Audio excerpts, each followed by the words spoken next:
Awesome. All right, everyone. We're here with Claire this week. Claire, tell us a little bit about yourself.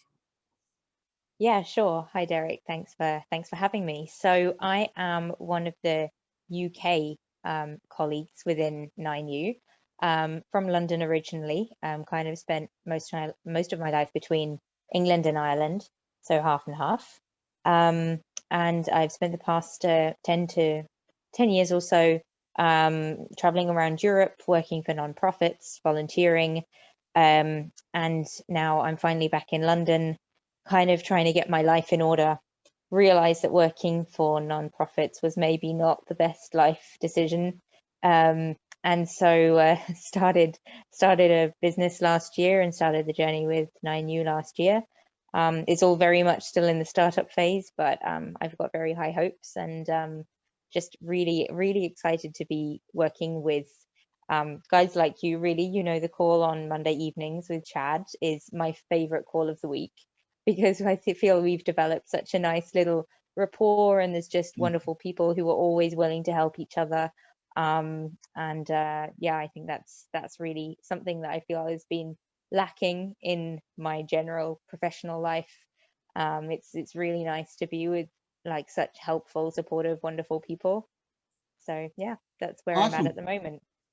Yeah, I love just the community aspect of it. It makes the challenges, you're not alone. At least you can bounce ideas off people's heads. What have you done in life prior to the point of creating your business? I mean, like obviously you talked about nonprofits, but like even what led you to nonprofits? What have you been? What was your first jobs going into that? I mean, I think because part of my schooling was in Ireland, in the Republic of Ireland in the south, and there is quite a focus on charity and on giving your time. So even in school, in transition year, which is fourth year of high school, we were going to old people's homes and volunteering in like centers for people with disabilities. So we were kind of sensitized at quite a young age to doing that kind of voluntary work. And then in college, I was volunteering for the soup runs in the evenings with the homeless, so soup and sandwiches and hot drinks. And then I kind of moved into the more international aspect of nonprofits.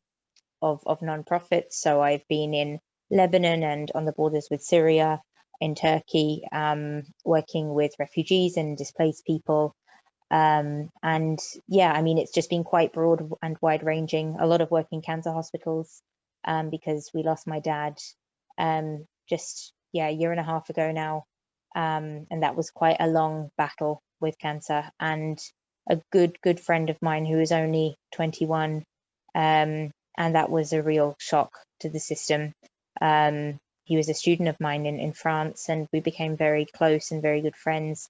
So that's where, when I lived in Brussels, I was volunteering in um, the cancer hospital, but the special section for teenagers, because I find that, children, of course, you can't be very general about these things, but children often they have family around them, and they don't really always understand what's happening.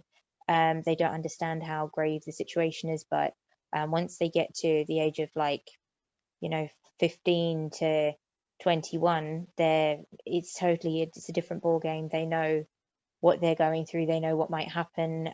Their friends at school forget quickly, they don't go to visit, they're missing all their schoolwork, they're not able to build a life, they miss their university. So so that was really became quite a focus for my nonprofit work for a while, but also now obviously since we lost dad. So that was one of the reasons that I want to do well in business and really succeed, because even though I work for a nonprofit, working with a nonprofit now, you don't earn much money, so you're not in a position to really do anything, um, aside from your project work within your organization.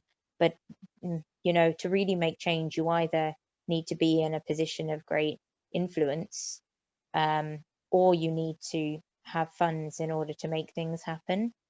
And even if you're in a position of influence, I know with people working in advocacy, they can just be shouting for people to hear them, and they're knocking on the glass doors. And what you want to be, I think, is in those institutions behind the glass doors so that you can make the change.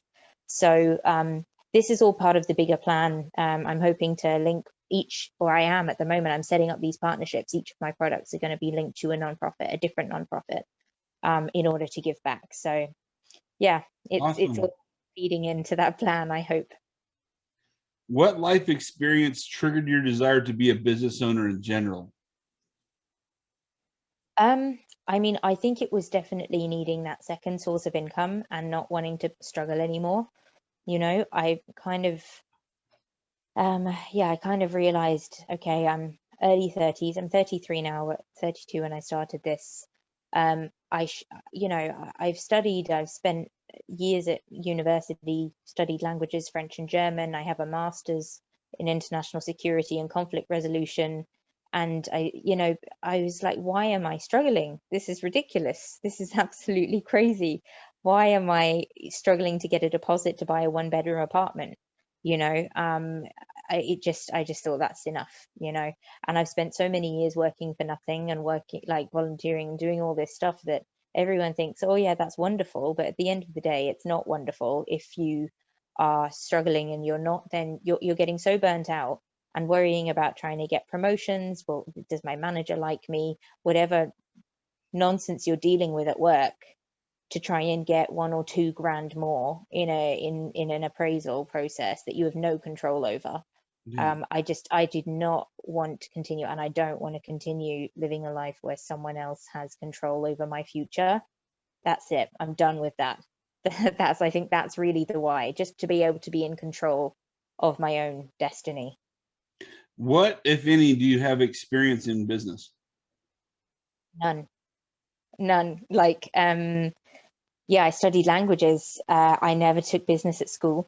In Ireland, you have options. You can choose out of a set kind of group of subjects. And I don't know why, I had it in my head from a young age that I just wasn't good at maths. And so I just avoided anything to do with numbers, which is a real shame because a lot of it is just logical. And yeah, that's a regret that I didn't push myself, or I wasn't pushed to just do that and learn that at a young age. But I suppose everything happens for a reason. I think your head has to be in the right place as well to take that in.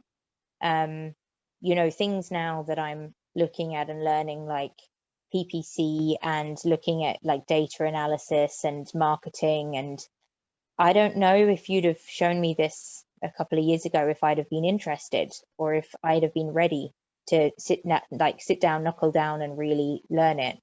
But I know definitely now my head's in the right place, and I'm trying to do everything right. I'm trying to set everything up right, which is why it's costing me so much more money than a lot of people who are just trying to get it done quickly. Whereas I started the program last May, it's now nearly April, and my products are just getting to the warehouses. So it's been a full year, and I nearly died when I saw how much money I'd spent when I had to file my taxes recently, because Yeah. psychologically, I'm just forgetting about what I've spent, because Yeah. otherwise I couldn't do it. So yeah. And even the little things all add up. It's that end of the year addition of everything you've spent that sometimes is appalling, and you don't know. You're like, maybe everyone was right. This isn't a good thing. Yeah, I know. Anyway, I just, you know what? Once you're in, you're in. You know, that's Yeah. the way I look at it. So and I think if you know your product's a good product, and you know that you've got your marketing right, like I've got a wonderful video done by Hanley Badger Boost. Mike, the videographer, was outstanding. Like, and Awesome. I wasn't sure because it costs so much money, but it was worth the investment. And that's coming from someone who does not earn a lot of money. I'm telling you, if anyone's considering using their services for photos as well, I think it was Amy who did the photos and videos, well worth it. Because there are some things that are marketed and recommended that are like ridiculous prices, but those things I can definitely say were really, I think it will really help the product stand out. So And I think, especially like as being someone who's in a lot of your groups and have watched your journey, if I were to put myself in your shoes, there's a lot of challenges that you face head on that I think a lot, just people that live in the States or even Canada don't realize it's not just an ocean that separates us, it's a time zone, it's a different culture, there's a whole new way of thinking, there's all these different things you've got going on top of the normal business problems and not getting anything on the shelves yet for income. So you've had a real battle this whole year. I'm really excited to see once you get some sales coming in, and it's just around the corner. So Yeah, I mean, thank you. I mean, yeah, I think 21 of my boxes should be arriving tonight with deliver. But awesome. the ones for Amazon are still on the water. Yeah, so one step at a time. It's exciting. But yeah, so I mean, at first I started by setting up a UK limited company. Then I found my brand name, and immediately I wanted to trademark it because I got the logo done, and then I wanted to get the trademark because, you know, I just thought if it's going to take 6 to 9 months to get it trademarked, I'd better just start this process right away, get it done in the US because I knew that's where I was going to sell, and get that rolling. So I did that, even though again that cost a lot of money because I got it done with the person that Kale recommends in the course, but really efficient and no problems. So I think sometimes it pays to just do things as is suggested and, you know, just take it on the chin a bit. So that I got that underway. And I didn't decide to set up a US company until December. And the reason I did that is because I wanted to be able to diversify. I want to be able to use Walmart and Jane and Etsy, and whatever other marketplaces might, you know, kind of become available or be recommended. I definitely don't want all my eggs in the Amazon basket. I'm a little worried just because people encounter issues, they get their listings suspended. Um, you know, I think it's just good to test out a couple of options. So I registered in the US, and I've just got my EIN number a couple of weeks ago, which I was very excited about. My boyfriend couldn't understand why I was excited about paying US taxes. Uh, but for me, for me, it's what it represented, right? It represented the fact that I can now sell on Walmart. You know, without that, I can't. Yeah. So yeah, but there are things that are much more complicated by not being there. You know, I don't know how I'm going to be taxed. I don't know if I'm going to be double taxed. I still need to get someone to advise me on this. Um, anyway, we'll see what comes. What life experiences have you had that you feel are an asset to your business? Mm. Um, I would say it's the the necessity that I had with working with nonprofits and always trying to get a paid job in nonprofits, that no matter how many times I got knocked down, I had to just keep getting up and carrying on and trying again. Um, I mean, I remember so clearly after I finished the masters, I did 6 months unpaid with Human Rights Watch in Brussels, and then I did 2 years as an intern at the European Parliament. And there, it's pretty well paid for an intern. It was €1,000 a month, which covered rent and bills, because rent's about €600 and then bills, so you can survive basically. Um, but everyone wants to get a job, a proper job at the European Parliament because it's very well paid. Um, there are just, yeah, there are so many pros to it.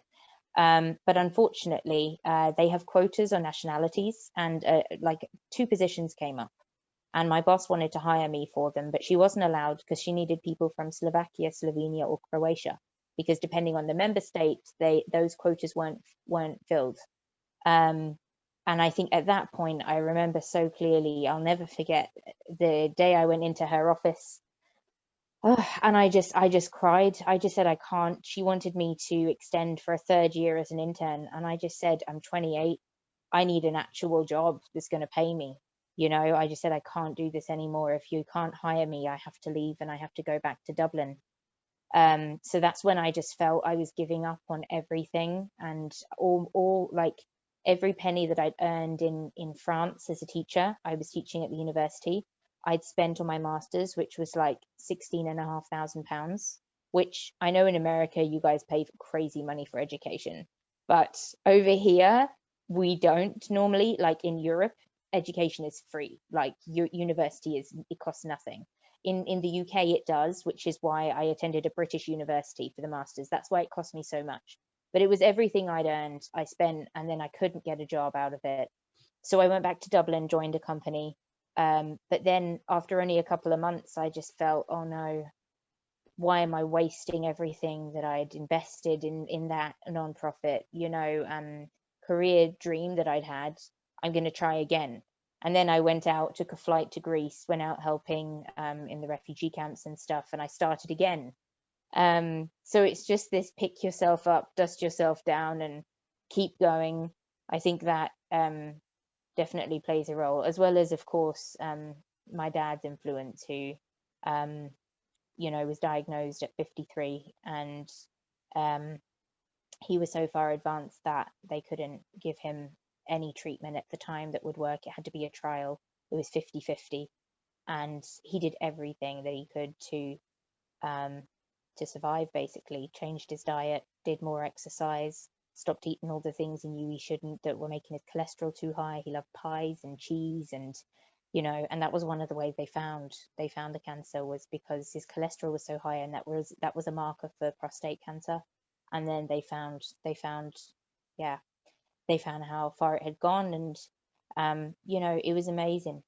His dad went through so many different treatments, brachytherapy, which is targeted radiotherapy, hormone therapy, um, chemo at the end, but that was palliative. Um, I think that's going to be definitely an inspiration that stays with me for my whole life. What experiences or in life or habits do you have that you feel is a liability in your business? Um, Maybe, as I mentioned, the expenses, willfully ignoring how much I'm putting into something. Maybe being a bit too stubborn, maybe falling in love with my product. I know we're not supposed to do that. We're meant to fall in love with the numbers and not the product, but I've fallen in love with the product. So I'm hoping that won't cause too many problems down the line. Um, what else might be a liability? I mean, perhaps not being business savvy yet, not knowing how to do the data analytics, or maybe not being thorough enough in that, maybe thinking that if I wing it, it'll be okay. So I know I'm going to need to be quite disciplined in perhaps carving out, let's say, 2 hours a day to do the PPC or do re-optimizing or whatever, and not just thinking, oh no, it's fine, that's done now, Yeah.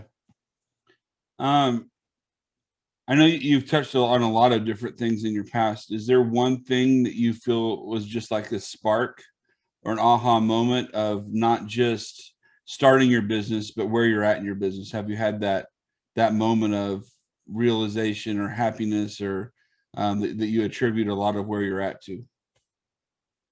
Um, I mean, it's funny because quite often I can just be like walking down the street and thinking about this, thinking about the business, or like the calls we have on Monday nights, and I just get a happy glow feeling about it.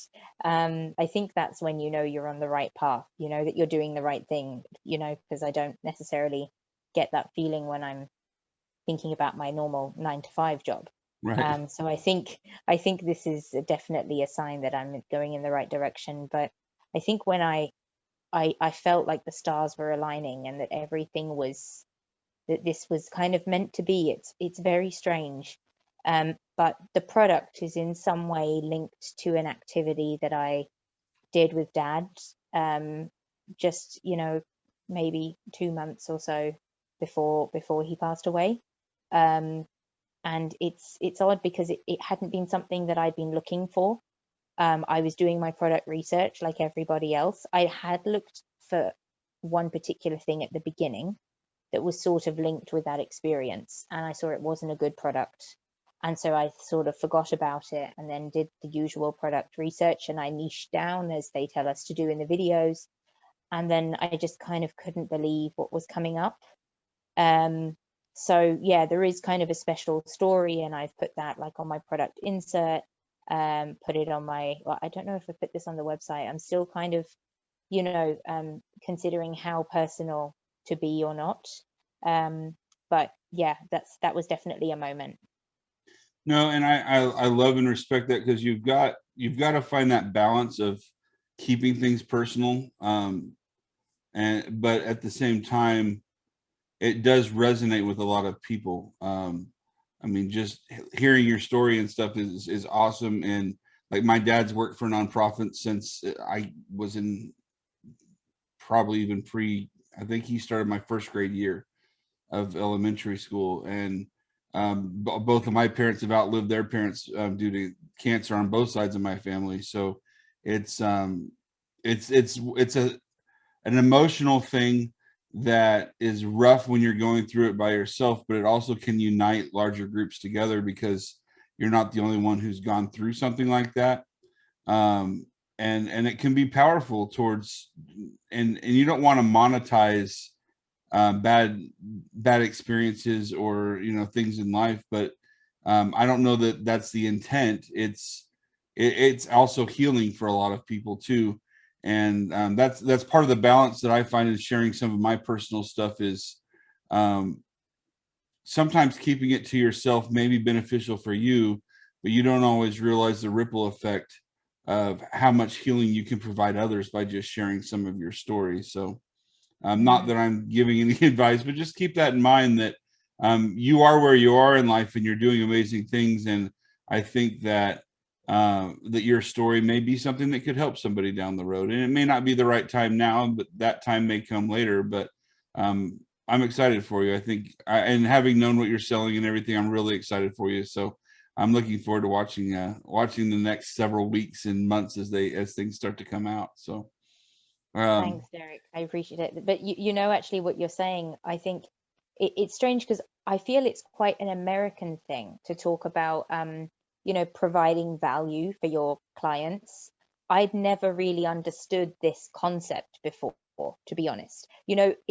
In England or in Europe, I don't feel we have this value of customer service that you guys have over there, right? So when people were talking, and sometimes when I listen to like Kale and Taylor talking, I'm like, I don't understand what you guys are saying, because the language is just so different and the culture is so different. And so when they were talking about providing value and you've got to add value, at first, when I couldn't connect it to this product, it made no sense to me. I'm just like, I'm just going to find a product that I have no connection with. And so how do you add, but now that I've got this product and it really means something, I've actually built out on my website, and that I'll send you the website later, Derek, but my product. So now I've been able to add a page on like bereavement support, and add links to different organizations where people can go and get support, and added a page on like our story and a little bit of background, basically that, yeah, one of my aims with the company is to provide that support to clients. So it's more than just selling a product. And also, I mentioned linking up with nonprofits. I'm in talks with a cancer center in Tennessee, for to basically provide some donations to them, and another is the veterans organization. So for the minute, I have two variations of one product. So I'm just selecting two nonprofits to start with. So, hopefully that those small donations, that they'll add up. And, I mean, I just think of what was needed in the hospice where Dad was, at the end, something as simple as a comfortable chair, when people have gone through radiotherapy and all their nerves are burnt and it's painful to sit down, something that doesn't cost a massive amount. Maybe $200, you can get a really comfortable chair, and it makes such a difference to people. So that's kind of what I'm hoping will happen. So it's not just about selling a product now for me. And it's funny because, like, just listening, what you say resonates, because my dad immigrated to America when he was 4 from the Netherlands, and so I mean the Dutch are known for being cheap anyway. So like, when I listen to my grandparents talk, adding value is a dollar amount, and what am I getting for free, and what am I not having to pay for or getting for thrown in. But yeah, that there, I mean, just from European to the States, there's definitely a disconnect that you're having to either teach yourself or teach your customers, or like even your support system there locally, your family, them having to understand, yes, it's taken a year, but I'm having to learn all new things culturally as well as about business. So if you Yeah, can go sorry, ahead. I was going to say that you guys all make me laugh though on Monday nights, talking about your massive cars and I don't know what else. But no, it's good fun. It's really nice. It's lovely to be learning amongst friends and to make good friends. So yeah. If you could go back to your first day of your being an entrepreneur, what one thing would you first focus on? I know this sounds very cliche, because that's what they say in the videos, but do go through every video step by step and just follow the path that's laid out. What Dan and Dwight always say, just take the next step. It's exactly that. It's small steps, like if you can't do something one day and you're blocked, like right now, Amazon are driving me bananas with this whole brand registry thing. And I just can't stand that I can't get someone on the phone. Seller support, great, you can call them, but not brand registry support. So I'm a bit like waiting for them to sort this out. And I know that I need to call them again. But what I could do today was get on a call with Deliver and organize my next shipment, which is a bit mad because my first one hasn't even arrived yet, but there is a logic behind that. But I'm organizing another small shipment, because I have a little add-on product that fits with the other two, and that's coming a bit later. I've gone on to Shopify today. I've uploaded my video on Shopify now, which I got from Honey Badger Boost last week or a couple of days ago. Added 2 pages to my Shopify. Like, I think there's always something that you can be doing.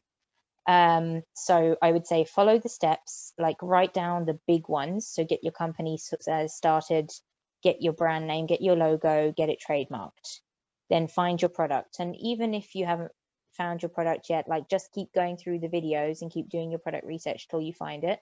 I don't feel like I was particularly good at product research. I didn't find many 7 and 7s at all. I thought it was awful. I hated doing product research.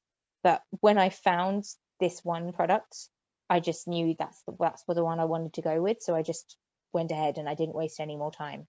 Awesome. How do you stay ahead of trends in your competition?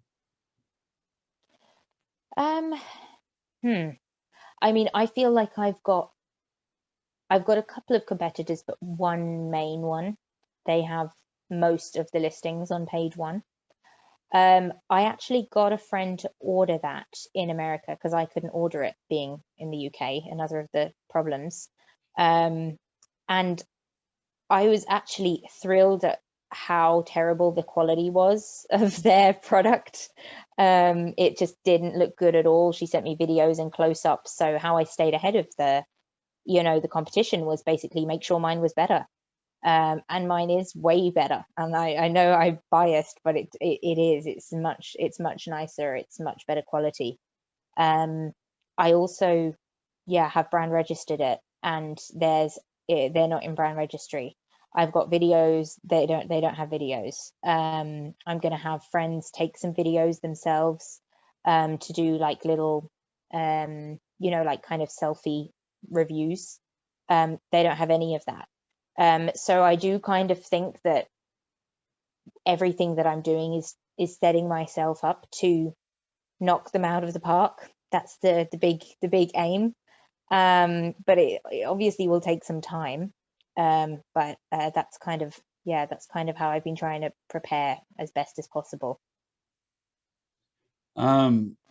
What makes your business and your products unique? What did you do to make it unique? I have changed the designs, like compared to what the competitor has. I have a different design, different colors, different materials.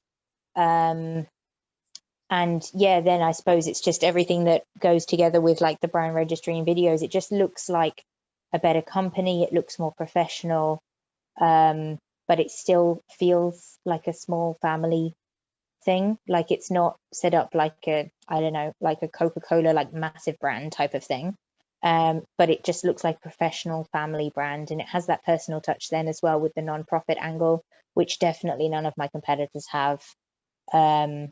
yeah, with that family story. And another thing actually that I've put on the homepage of my product is, that it's a business built on a history of family service. So I've got a picture of my dad's dad, who was a pilot in the Second World War, and that links in well with the donation to a veterans organization.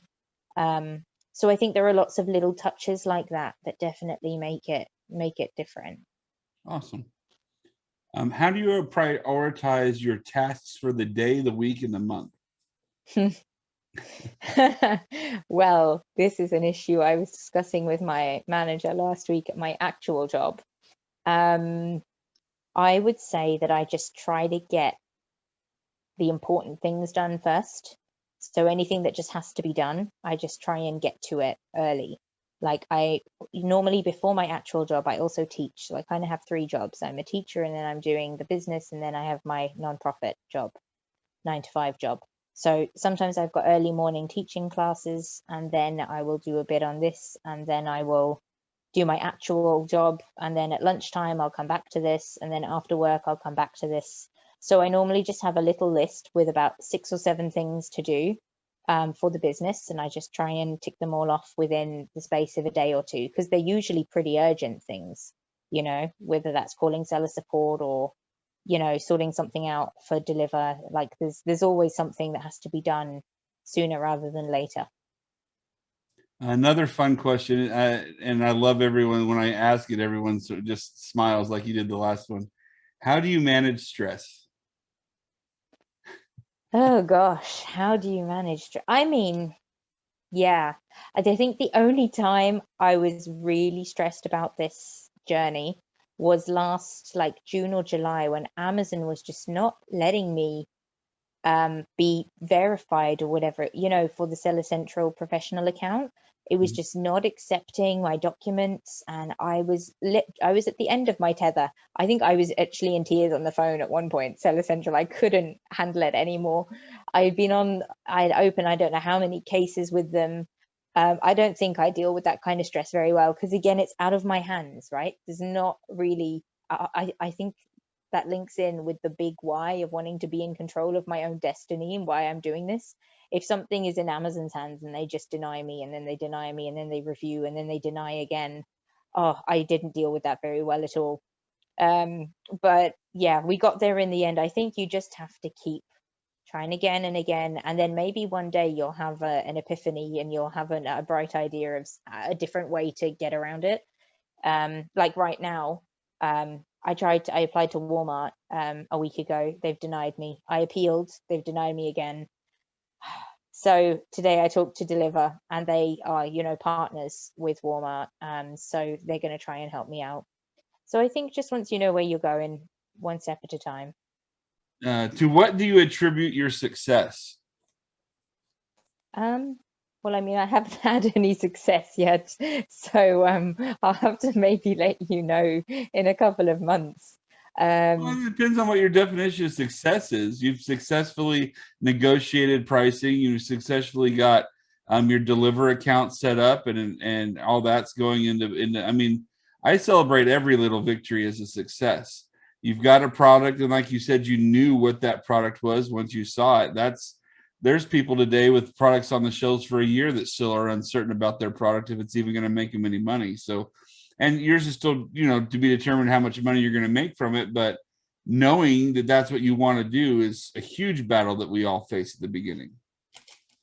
Yeah, I mean, I think what would I attribute, I suppose, just the success of, starting the company and getting involved in all of this, probably comes from not such a positive place. I think it comes from a being at the end of my tether and saying, okay, I need to get in control of my life, really.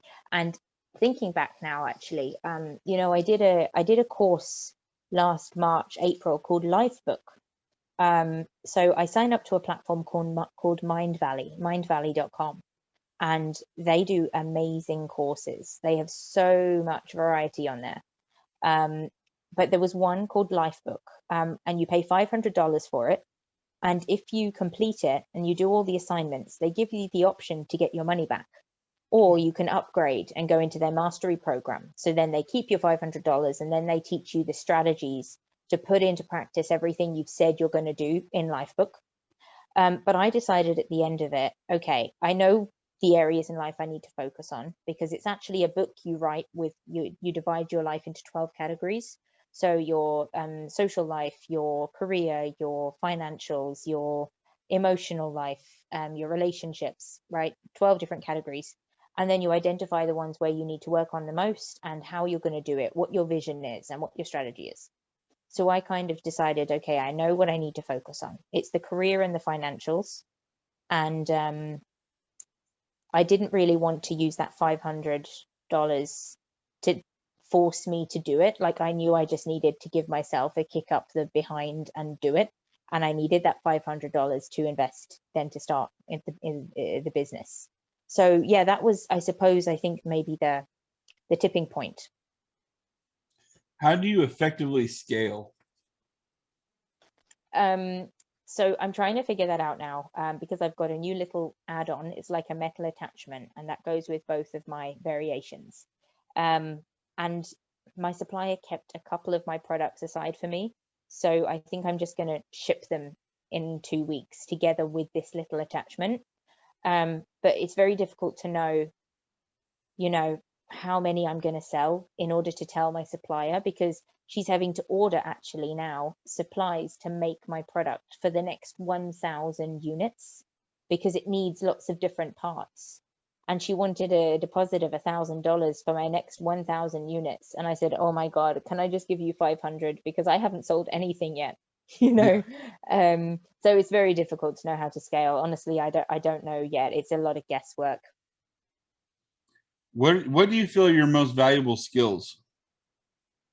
I mean, I think, well, with the way I connect and communicate with the American colleagues, I would have thought that kind of intercultural communication.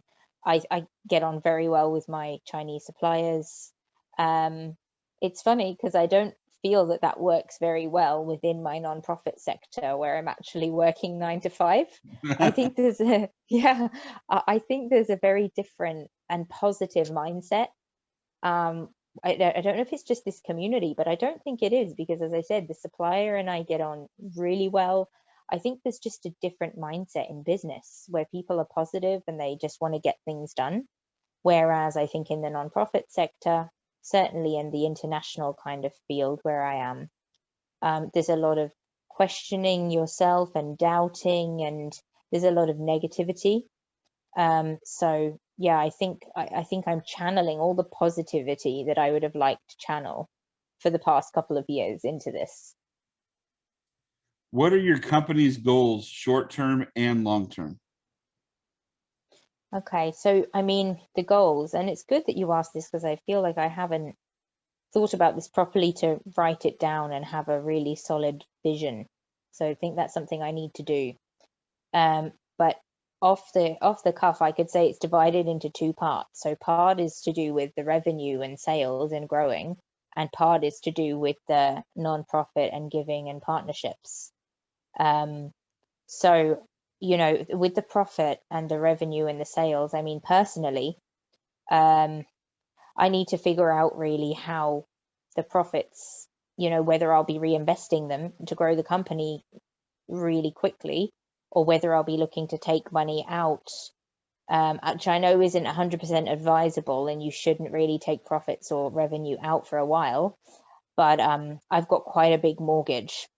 And in England, there's a thing called Help to Buy. It's a government loan scheme, which helps young first-time buyers. So I bought my first one-bed apartment this year, which is £300,000. I had 40 to put down, which meant the government lent me, I think the government lent me like 120, and my mortgage is 120, something like that.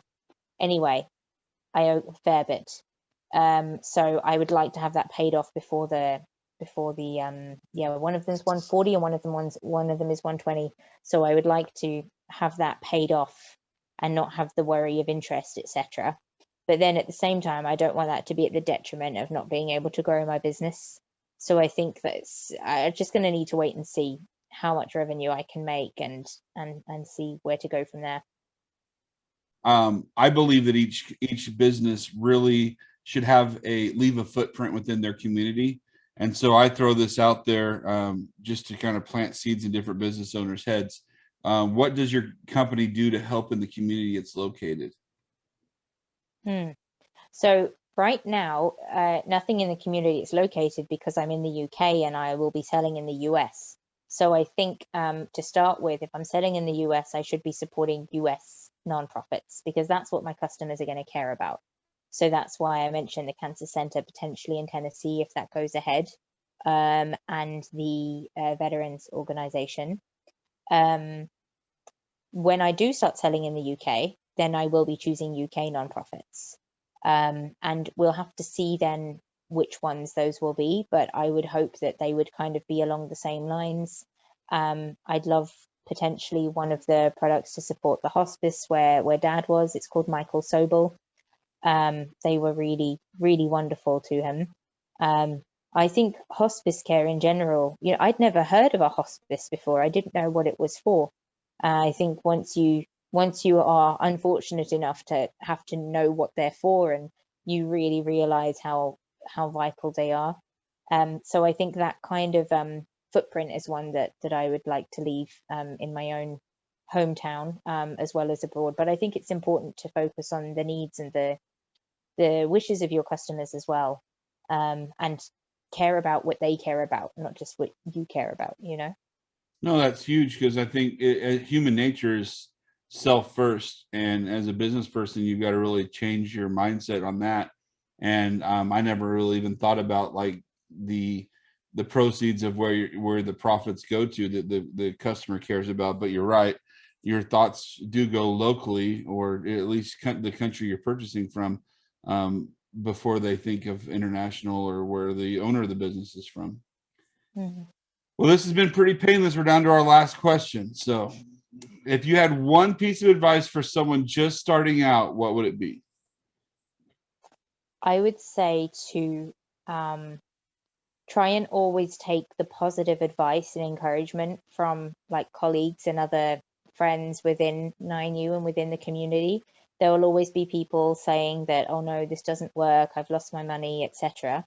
But I think that if you follow the process and you really do everything right, there's no reason why this venture should not work for everybody. I think you just have to be determined and focused, and smart about how you're doing everything and set yourself up right, and surround yourself with good people. Join the calls. I don't join many calls. I think there's the one on Monday evening, the connections one is really, that's the focus of my week. And then you've got people who you can chat to and call with in between, and who'll help you out. And then when you're accomplished at doing this, then you'll give back just the same. So I've been quite surprised that I've been able to give new people advice lately, and you'll be surprised how much you learn even before you start selling, and how much you can help others as well. Well, I know that there's a lot of differences that us business owners have, and there's a lot of similarities, and we all share the same asset, and that's time. And I really want to thank you for giving us the time today to have this interview and get a little piece of your life and your why and what's going on with your business. So thank you very much. No problem. Thank you as well. I mean, you've always been very helpful to me. So, in German, there's a saying, eine Hand wäscht die andere. Das nennt man Freundschaftsprinzip. And that means one hand washes the other. That's what we call the friendship principle. We don't have this saying in English, but I always thought it was a great saying. Yeah. So yeah, there we go.